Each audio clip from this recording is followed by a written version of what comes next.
Good morning, friends. And today we have a very interesting talk by our friend Angela Auset, who will, and I apologize if I get this Chinese name wrong. Going to Guangzhou, apologies to Guangzhouists, Guangzhou, to teach English to undergraduates. Angela. Okay, so thank you. I had about 30 short-term teaching contracts for the University of Huddersfield. This is what happened. I took early retirement from the University of Botswana, and my contract ended in August 1996, a long time ago. I then had 3 months when I sort of tidied up my house so that I could let it for 3 years, and I then went to work in Botswana for 3 years at a college of education and had 3 very interesting years. I then returned. I shared a house in Botswana with a colleague, Lynn, who was from Huddersfield. When we all went back, my friend Lynn got a full-time job with Huddersfield University, where her job was to send tutors to go and work with students initially in Jordan, the Kingdom of Jordan, and then later in China. And that was more effective, sending one person to the country to teach for a month at a time, than the students coming to Huddersfield. They had to get visas, this, that, and the other. And it was a very effective model for helping students who were very fluent in English, who wanted a degree with a British university. So that's what I was doing. Initially, as I said, this was before the war, obviously. I went to Jordan, and I was teaching master's level students. My specialism is early years education, the education of young children from 3 to 8. It's called the foundation stage.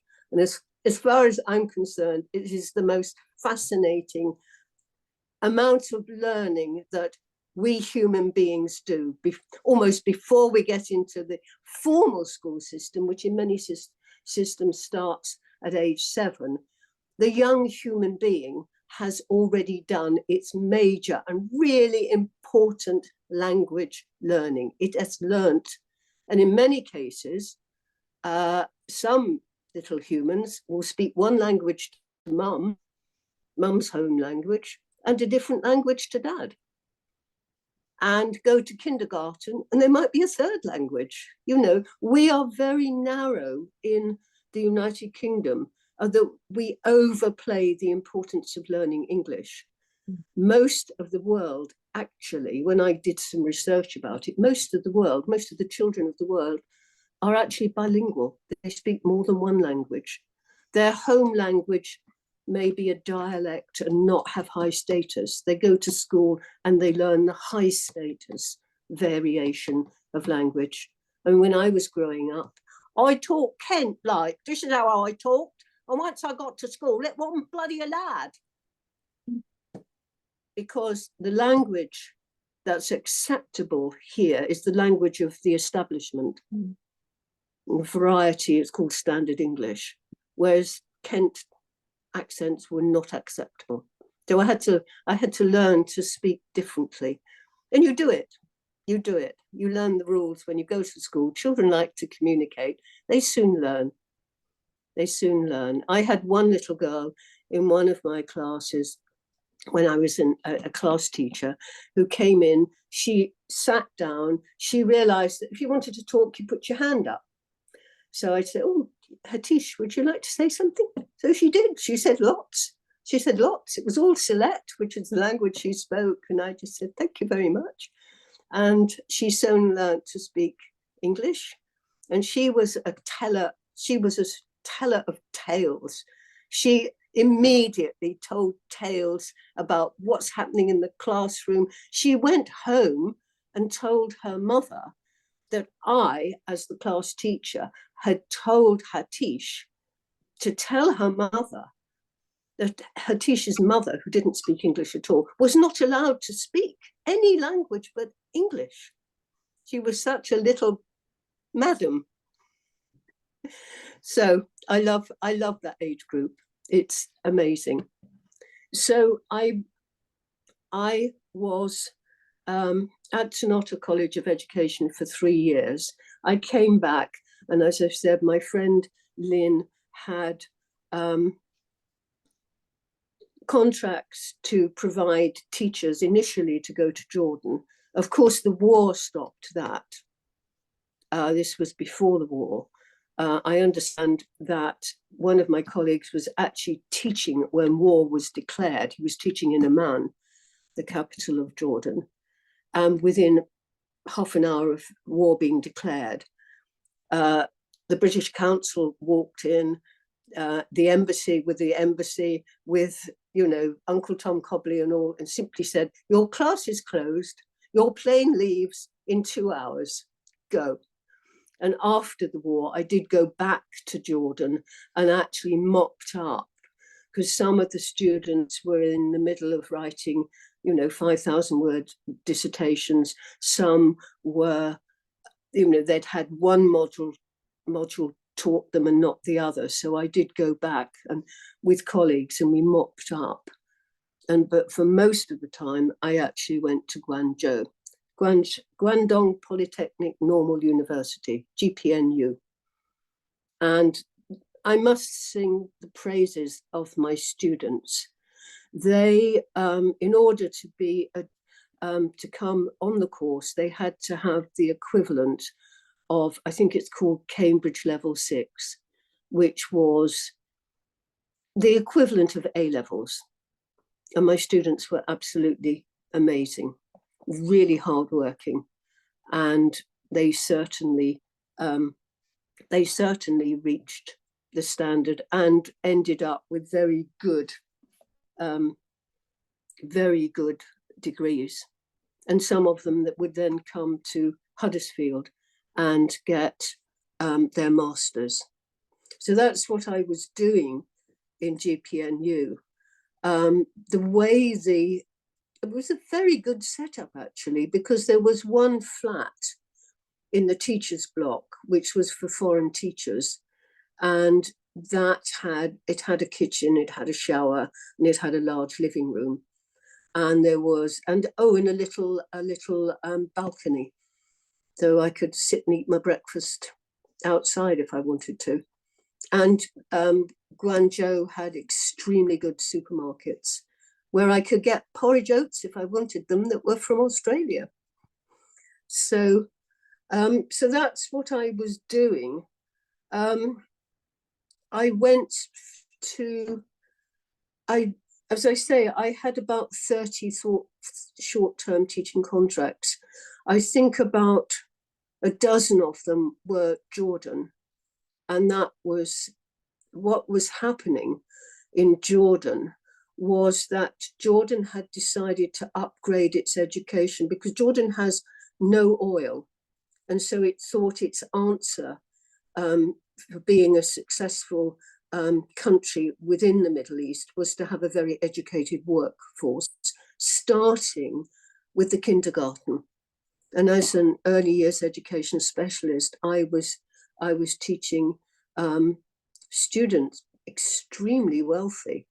And one of them, at least, her family were going to build a kindergarten along the lines as recommended by the University of Huddersfield. And but for the war, she was going to invite me and other Huddersfield lecturers to train her entire staff. But then the war changes everything.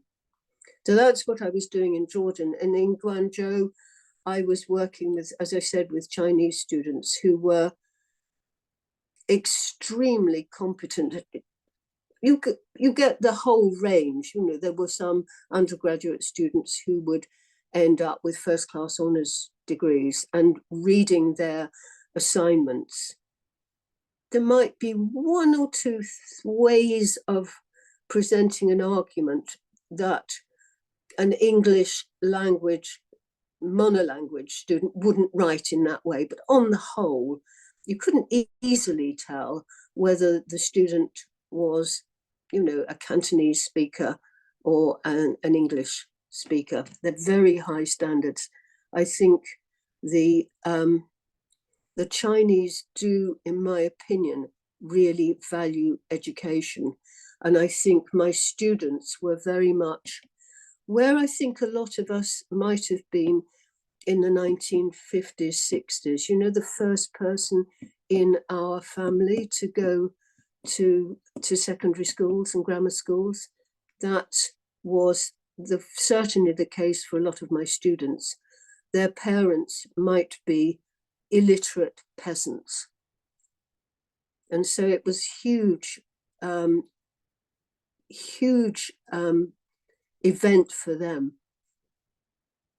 So, and what I was teaching, because I was educational management theory and educational management practice. So they would have the theory. They would then spend time in an educational institution in between the time when I taught the second module, which was practice. So in other words, they had the theory, they were in an institution of some kind. Quite a lot of them went back to the secondary school where they had been students. And then they came back and they had to relate the theory they'd learned to practice, that I gave them examples based on my experience as a head teacher, problems that I'd actually had to solve. So they were real problems, and they had to analyze what was going on in the educational institution that they were involved in. And if the same course in Huddersfield worked much more efficiently, because the students would be, they would be placed in a school or a college one day a week, and then they'd have the theory, and they would immediately be relating the theory and the practice. But the GPNU students couldn't have that. You know, that exactly that model. We adapted it, but I must admit, my students were superb, and they were Cantonese speakers, and apparently Cantonese has 7 tones, whereas Mandarin, which is the national language of China, has only 4 tones. And ma, ma, ma, ma. I couldn't even hear the 7 tones of Cantonese. But the students were, I think they were hardworking and conscientious to an extent that having worked at UE for 10 years, I would have thought my Chinese students were better motivated, very much more aware of the difference that the education, having a degree, was going to make to their lives, and therefore very hardworking. We were there for 12 days. In Huddersfield, the course would take 12 weeks. It would be one session a week, and then the students would be in their placement, and then the second module. So this was completely a compromise, and it was what the Chinese institution wanted. And I must admit, I think the students' work was impressive. And I did get to, only as an interest, I went to visit kindergartens just because I'm interested. That's the phase of education I'm interested in. I can remember being in Beijing visiting, because I'd asked to, a nursery. And these little 3-year-old Chinese students came with their potties, And I was with my second husband, who's very black and very tall, and these little Chinese dots all came and walked past us, smiles on their face with their little potties, and they looked up and saw this black giant. They probably had never seen a black person in their lives, and they saw this black. So instead of smile, they, absolutely terrified. And I do remember actually visiting the traditional part with my then husband, the traditional part in Senegal, where there were very few white people. And my husband's uncle, who was the kind of head of his particular village, and he was holding a baby of about 18 months old. And this baby looked at white me, was absolutely terrified. I did think of what happened actually when, when white people went to North America, how terrifying it must have been. You see people who are very different from you. But that's what I was doing, and I think it was very valuable. We were giving the Chinese students a qualification that would enable them to get a job. Because it was Guangzhou, which is the place of industry, they would be getting a job in a Chinese company and would be able to, to sell whatever the products were within. Obviously, Australia was one of their main clients, but the English-speaking world. So that's what I was doing. And it was, as I said, I had probably 30. Well, not 30. I probably I tried to count up. I would have a 6-month visa. And it wasn't easy to count up in my passports how many times I actually went. And of course, I had a university laptop. So all of the courses I wrote were written on the university laptop. They were, of course, the property. When a chef cooks cakes, the chef does not own the cakes. They are sold. And when I write courses on the university laptop, they are not mine. I don't own them. I did find, I was going to show, but I couldn't work out how to put it on my laptop. Something I did do to my colleagues, because we were, GPNU had a new director who was very interested in finding out more what the foreign teachers were doing, and also the foreign teachers learning how the Chinese lecturers worked.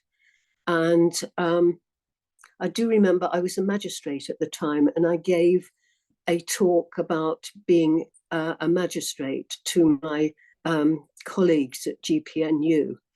And I sort of teased them a bit. I said, how much do you, I gave them, because magistrates have an enormous range of responsibilities. We can send people to the bench, can send someone to prison for up to a year.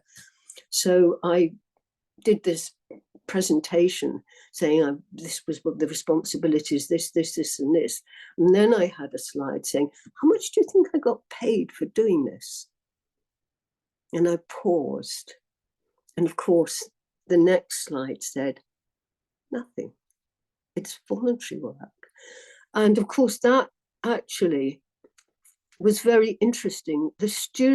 My colleagues in JPNU had no concept of what we have here, that, if you're a professional person, it's certainly, as a teacher, almost your duty to do some sort of voluntary work at the time. So I remember one of my colleagues said to me, yeah, you might not have got paid, but you did have the pleasure of sending someone to prison for a year. So that's what I was doing. I mean, it's very, very interesting, very hard work. What, in terms of practicalities, I found that I needed to arrive on the Friday before I started teaching on the Monday. And the reason for that was to check out what rooms I had been allocated, because the way I work is not to have students listening to me for 2 hours. I would give a short input. I would pose questions and divide the students into 4 groups, and each group would have a different question to consider and to feed back. So the students were expected to be active. I do remember peeping into classrooms at GPNU and seeing one class where everybody's mobile phone was on the desk and the teacher was simply talking to all these mobile phones. And what in those traditional Chinese teachers, what you were meant to do, you simply regurgitated what your lecturer had said. Whereas obviously we didn't work like that. I'd have four different questions. Each group they actually had to work at their question, because they knew they would lose face if they didn't actually put up an argument for the question I posed. And their colleagues would be Chinese students are very competitive. And they certainly, they certainly wanted to be the best in their terms. So that's what I was doing. And as you said, the war really stopped. I don't know what happens now, but the war did stop a lot of lecturers being able to go and teach in that kind of way. So that's what I was doing. So I haven't, as I say, I haven't any slides or anything which I'd hoped. But does it pose any questions for anyone? It's a matter of thinking where to start, to be honest. There's so many, so many. Oh, Ollie. How difficult was it to learn Chinese? Well, I did take Chinese classes. I did go to Stoke Lodge actually for quite a while, and there was an excellent teacher there. It was quite difficult. In Guangzhou, I was working. We were working all the time. There would always, we'd have 2 hours in the morning, 2 hours in the afternoon, and then we'd go out. There were usually 3 of us, because there was a special educational needs specialist, a computer studies specialist, and me as early years specialist. We usually would go out for an evening meal and discuss problems that had arisen, and there usually were problems. It was quite interesting. I think the most wasn't scary actually, but there was a different police officer with different rules, and one of the rules and one visit we had was that you had to take all your ID with you. We'd been told not to do that because there were a lot of street thieves, and thieves were stealing people's laptops and so on. So I was going in shorts and t-shirt with all my papers next to my skin.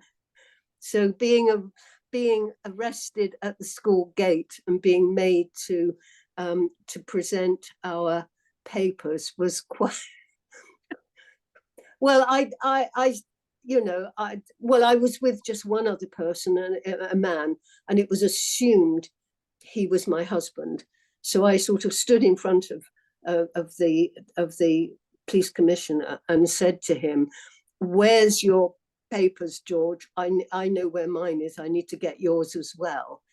And I went back and I had all the phone numbers of the administrative staff. So the first thing I did was ring the mobile numbers of all the admin staff and said, you've got to come to the gate. We've been arrested, da, da, da, da, da. And I think they didn't live on campus. And I think the three of them had actually run. They were terrified, really frightened. This is a authoritarian police state. So, you know, and I was a magistrate at the time, and I thought, hang on a minute, they've arrested us before we've left the campus. So we hadn't committed a crime.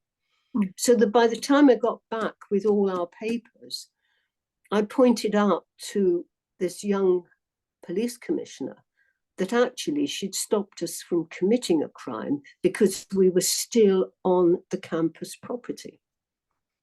And she didn't like that. There was an interpreter, a young male interpreter, who was interpreting for me and for her.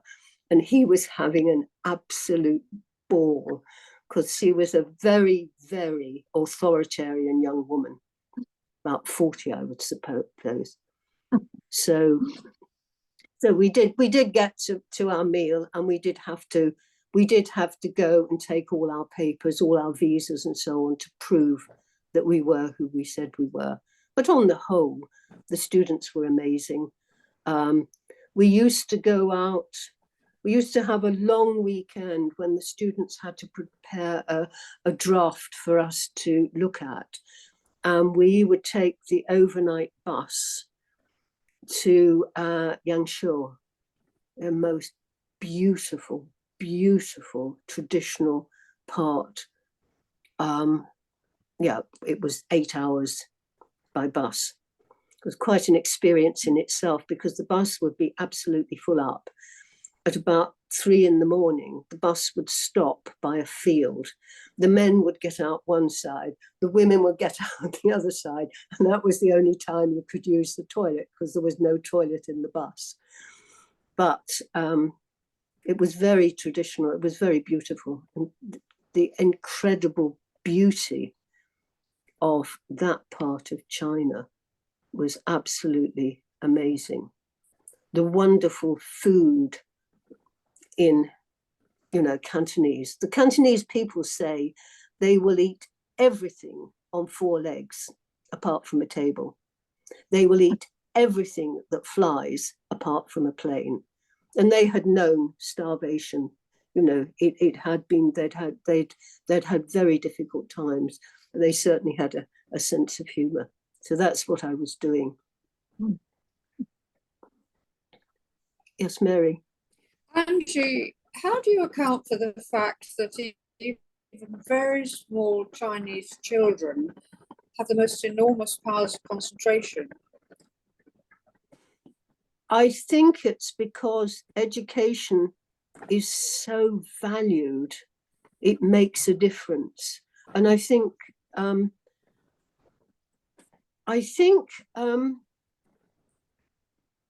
Confucius, who lived 2,500 years ago, who was a philosopher, I think he was the first, my Chinese colleagues tell me, he was the first teacher in the world to say everyone deserves and should have an education.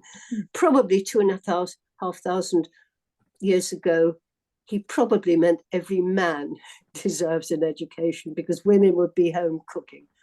But nevertheless, I think education is valued to a much greater extent in China than it is here. Here, it seems to me, there's so much class involved, because of the private schools and the amount of status they have with no good reason. It skews education here. So are parents incredibly strict? Yes, I think so. Chinese students, I think they were expected, this is hearsay, I was told by students, they were expected to do a lot of homework. And it wasn't necessarily very productive. It was rote learning, I think. or say piano practice or something of this sort? I would have, yes, I would have thought so. I would have thought so. And I think too, sorry. No, carry on, actually. Do. Well, I think that class sizes in China were very large. And I think parents who had the money would pay for a tutor to help the student learn. And I think the model of learning was very much rote learning. You know, it wasn't so much.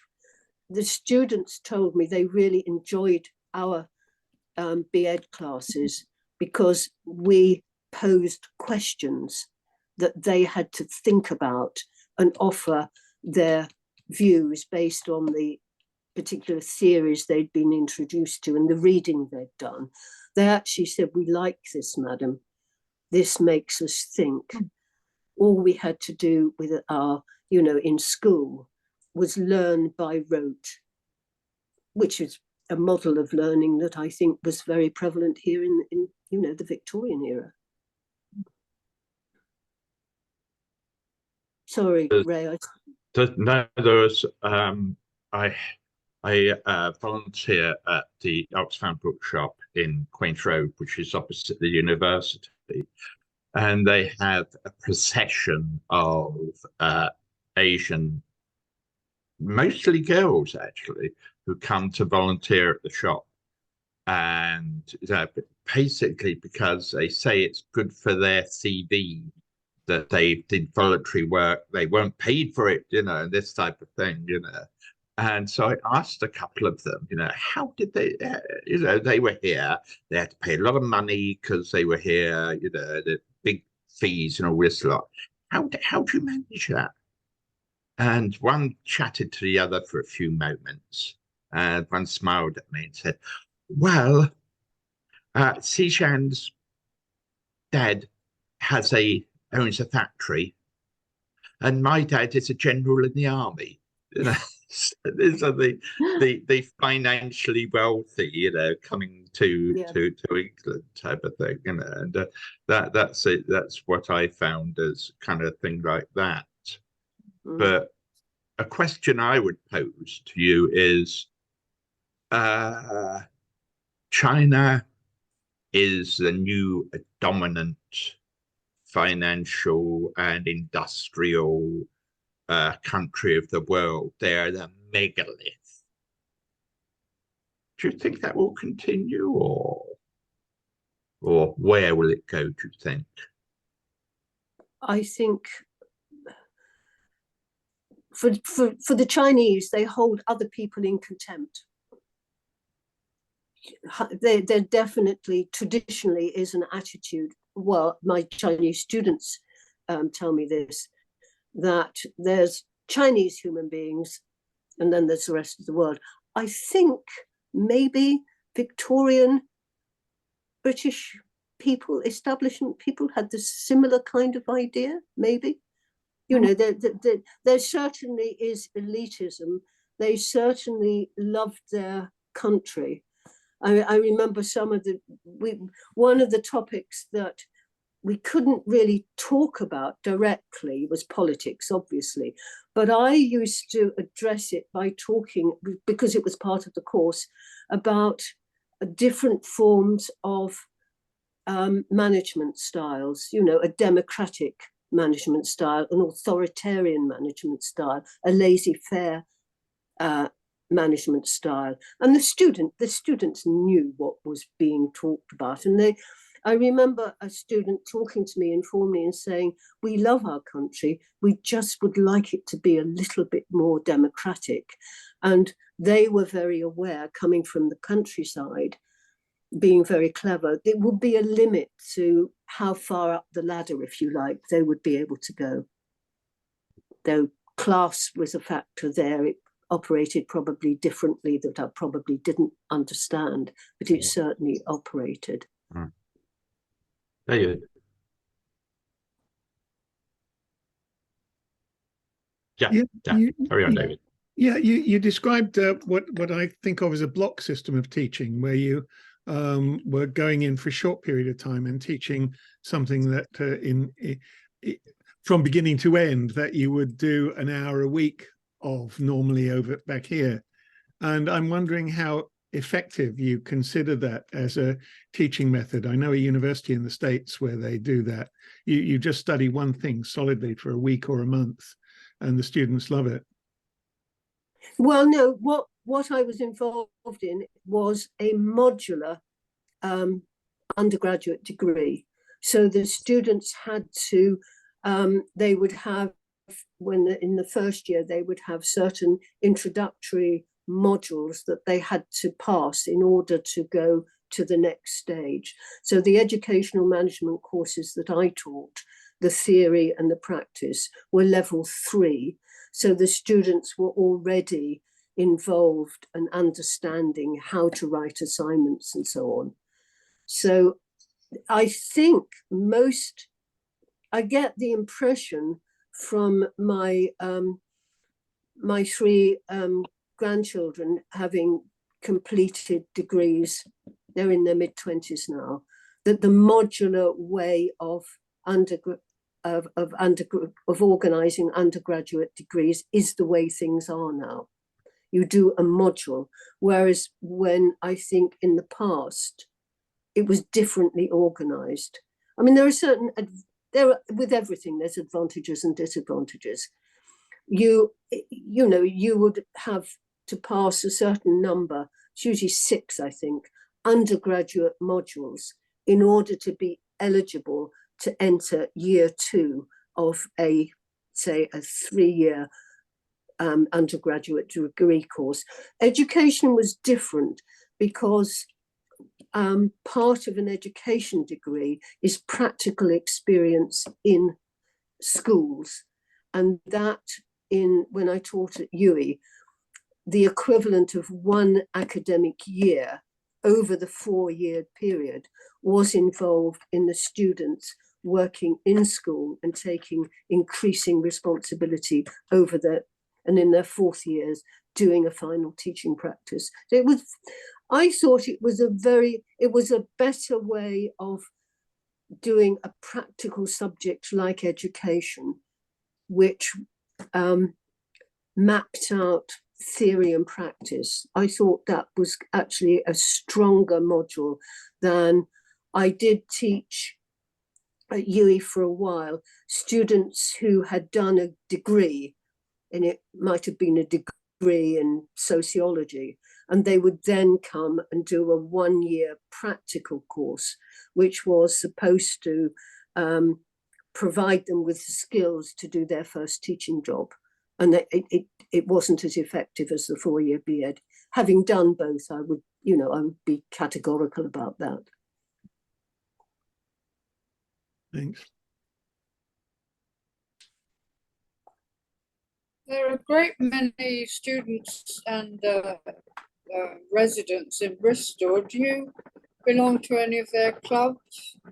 No, I am not involved in education in any way in Bristol. Socially?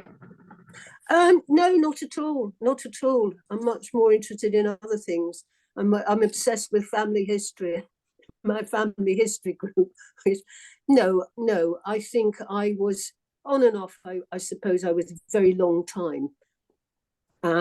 When I finished working, I think it was 2013 that I finished going abroad for university at Huddersfield. No, I think it's with most things. I've found with teaching, once I mastered whatever I was meant to do, I was a head teacher. I did that. There was a major fire in the school. One of the teachers very tragically committed suicide. One of the non-teaching staff had a complete breakdown.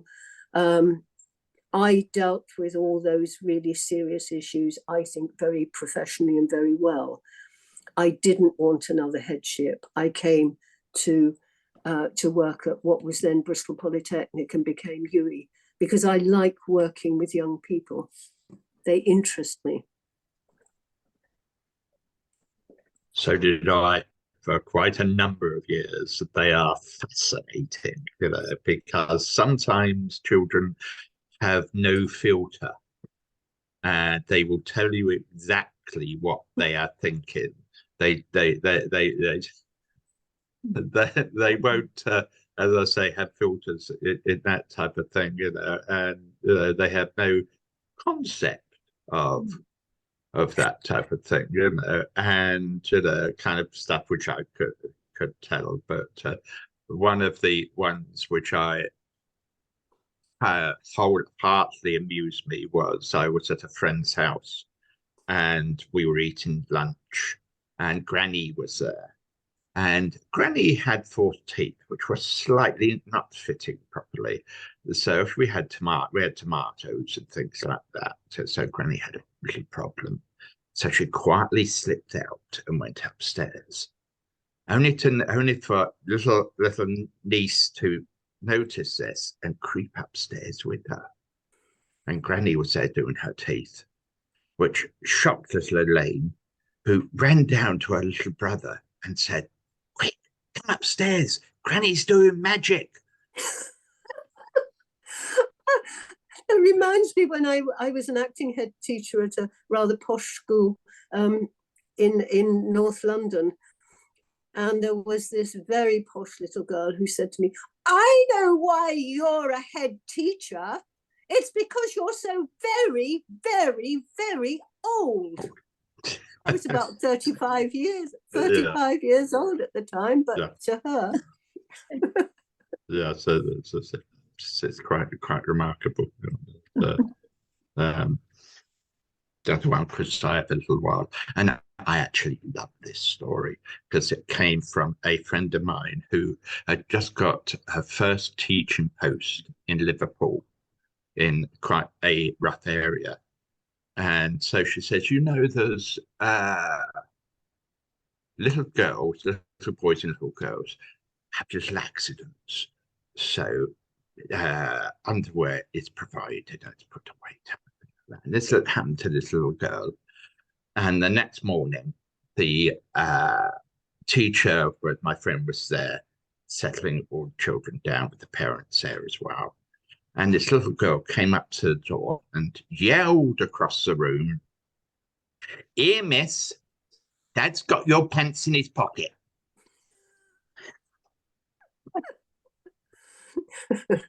He said, "I didn't know quite what to say, really. They're not mine, or..." But yeah. So I can understand your enjoyment of small children. They give us endless enjoyment, especially when they've learned something and it suddenly realizes to them that they get that, and the smile across their face kind of just got that. Yeah, Hattie. And I take great enjoyment in that as well. Anyway, Angela, I'm hogging the situation now, so carry on. Angela, were you able to visit people's houses when you were in China? Did you get a flavour of home life in any way?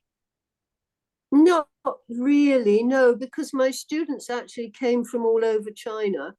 I did make friends with the first time I taught the course, there was someone I made friends with, La Lin, she was head of English in a university, and her university wanted her to have a B.Ed degree, which she did. I mean, she never got anything less than the fullest marks because, this was just a qualification she needed.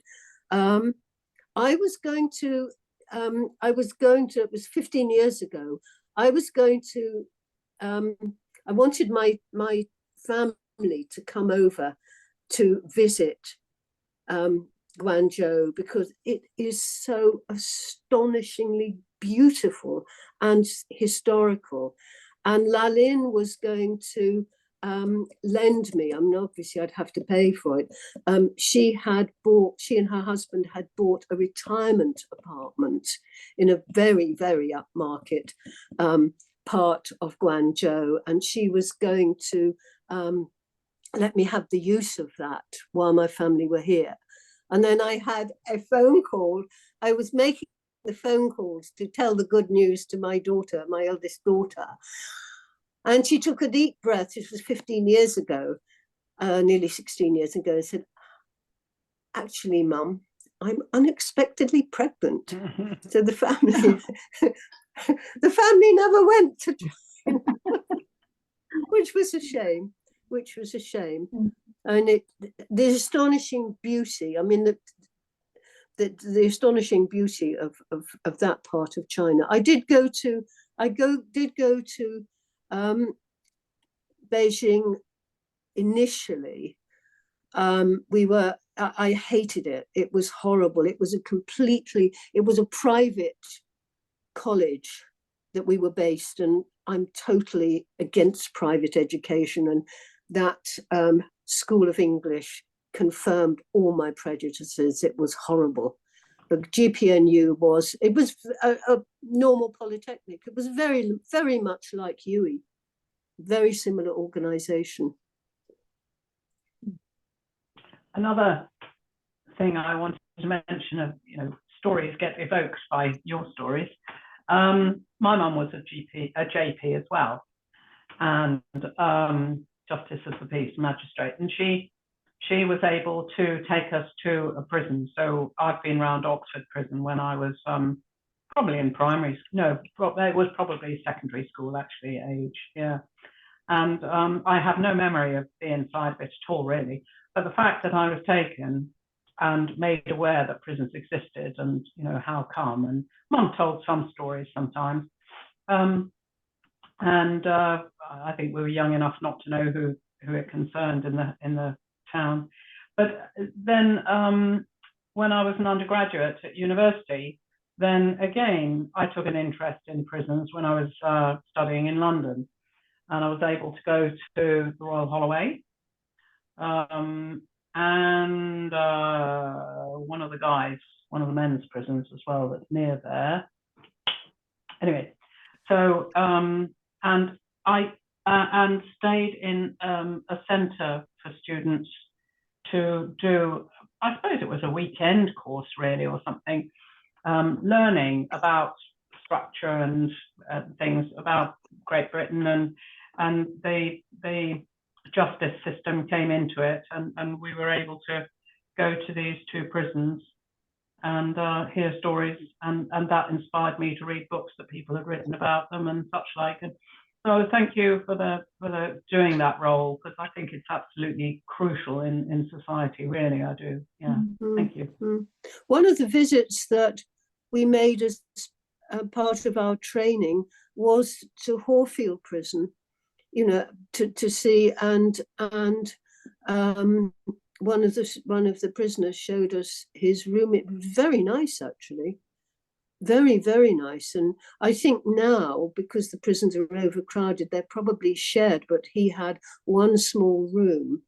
I think it was a bunk bed, and I thought it was, it looked to me a decent place to be. And I think at the time there were courses or education courses, because at the time a lot of the young males who ended up in prison were actually virtually illiterate, and they needed literacy skills in order to be able to get up when they came out. And that was very much what was happening. Now I think with the present government, the whole attitude is punishment. It's not rehabilitation. And it seems to me that's sad. That's sad. I think it's tragic, because we've lost people then. Yes, yes.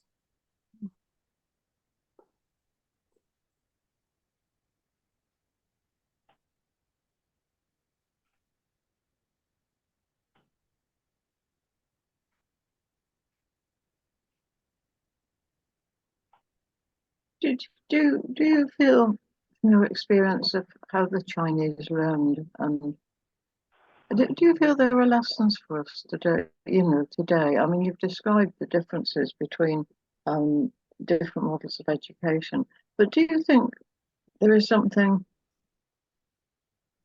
How can I put this? Something sort of intrinsic to the way the Chinese people learn that we could, that we should be considering for ourselves.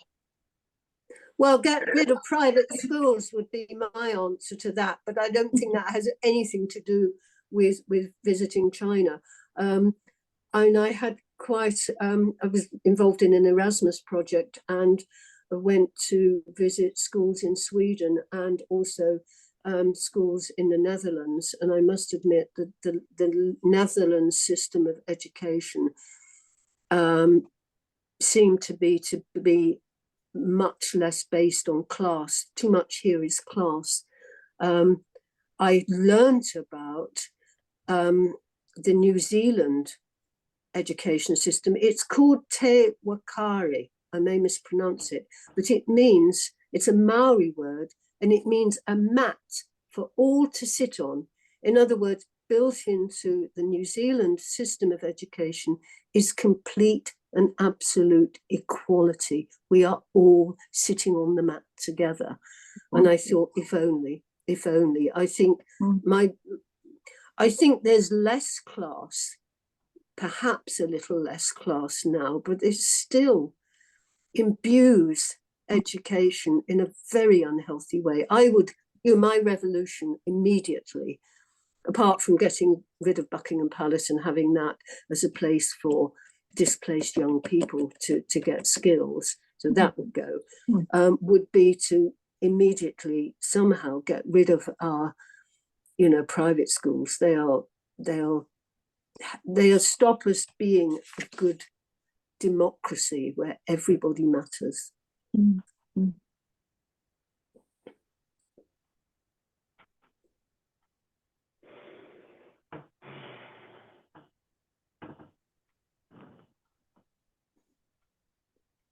We've heard a lot recently in our country, of course, about the royal family. I'm pretty sure that there is no royal family as such in China. But do the people, for example, the generals, the people at the top of the tree, so to speak, do they become sort of feted and admired in the same kind of way as some people admire the royal family? I basically, I don't know. I was there to focus on education, and that I think it was made absolutely clear, and I didn't need to be told, any discussion of politics was totally inappropriate. I wouldn't have listened. I overheard things, but I wouldn't have been part of any discussion. It just wasn't appropriate. This is an authoritarian dictatorship. And hopefully the students that we taught were learning how to think and analyze and investigate. And very often, it being a dictatorship, keep their mouths shut and teach what they were meant to be teaching, And I was just going to mention Sidcot School.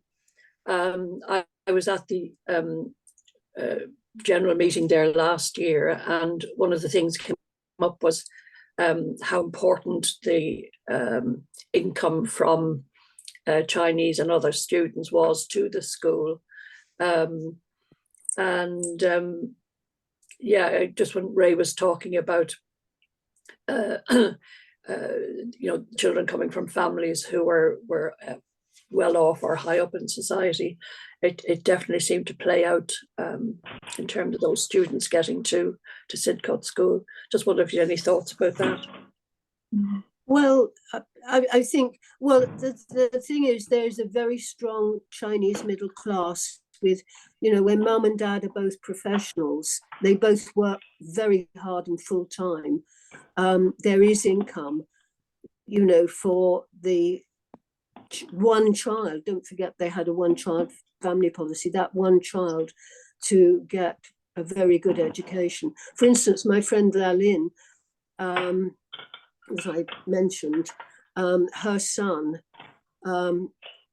went to do his master's. They like to get their first degree in China, but he did his master's in Edinburgh. And that I remember Lalin saying to me, Angela, that's thanks to you. We tried to persuade him to come to the British Isles to do his master's, because Hong Kong being quite near Australia, the majority of students might go to Australia, who had some very good deals for Chinese students, and it's nearby, whereas Edinburgh is quite a long way away. Yes. And I think the Scottish education system has actually, in many ways, it is superior to quite a few aspects of our state education system.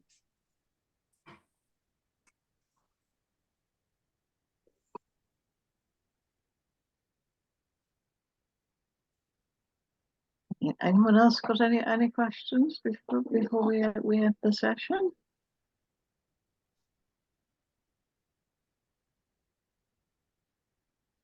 Ray's had to go, so I'm taking upon myself the role of saying thank you very much indeed, Angela. It was really, really interesting. Thank you. And I really enjoyed it.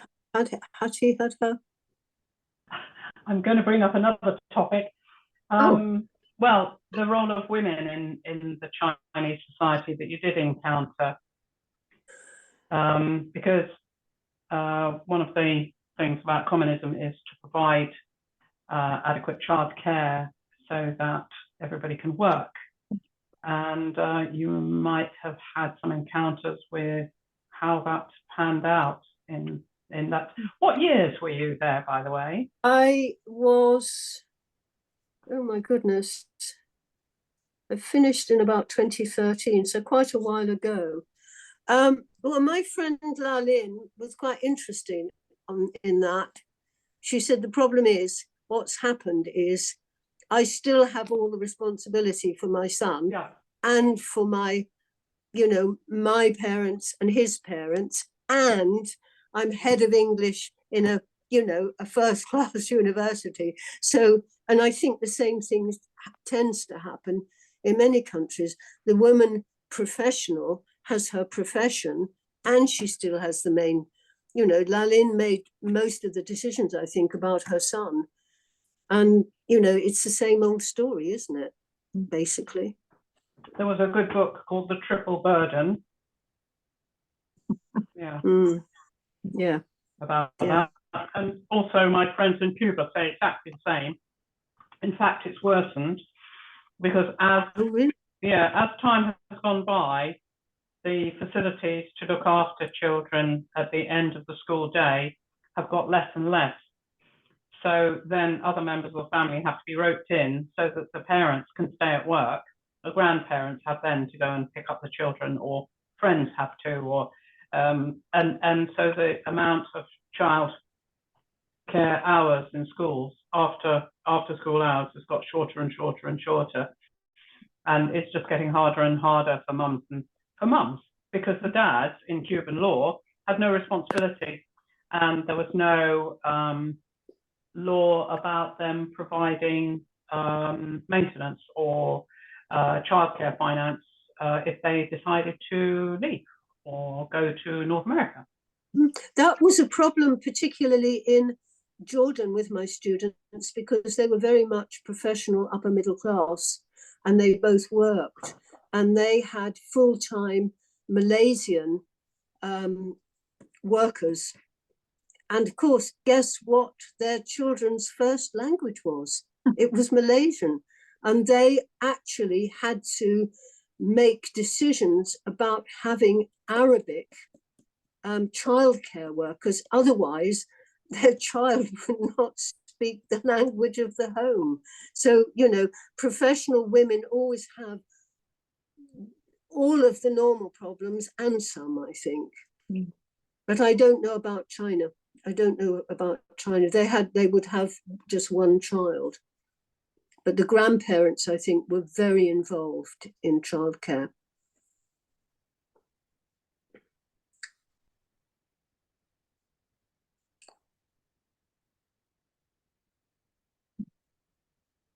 Okay, well, that's that. Thank you very much, Angela. I hope I'm not cutting any other questions. Any more questions? No, I think that's everybody. All right. Well, thank you very much, Angela, and I enjoyed that a lot. And next week, Ray is going to be talking about. I think he's called it "Tales from a Second-Hand Bookshop." Yeah. So the book lovers among us are really going to enjoy that. Thank you. Thank you very much. Thanks, Thank Angela. Thank Very you. lovely. Very much. Yeah, Thank you. I enjoyed it. Thank you. Thank you. Thank you. Bye. Have a good day. Right then.